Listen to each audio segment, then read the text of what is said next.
sunlight burns down. In the apartment hallway, a boy hurries along, heading out with friends. His smile bursts wide. A summer adventure, his heart dances with pride. Suddenly, at his feet, a shadow falls on the ground. A cicada cries, a pain, desperate sound. The boy who hates bugs, his face turns pale. His steps freeze, the world starts to sway and fail.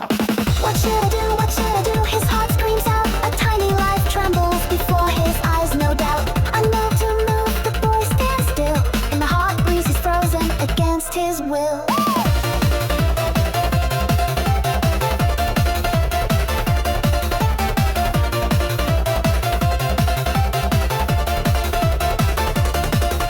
The boy's mind goes completely blank. The cicada's cry tightens his chest with a yank. A passerby friend with worried eyes. Are you okay? They ask, concern in their cries. The summer light shines far too bright,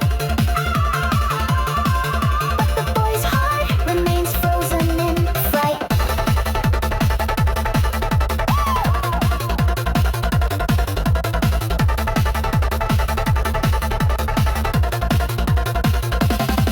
The cicada's wings tremble, weak and frail. On the concrete, its strength begins to fail. The boy stares, wanting to run away, yet he can't ignore the life in decay. Sweat and panic drip down his cheek.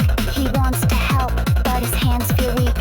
The summer sky stretches endlessly blue. In the boy's heart, a conflict echoes through. What should I do? What should I do? Time's running thin. The tiny life still cries, its voice wearing thin. He needs the courage to take one step near.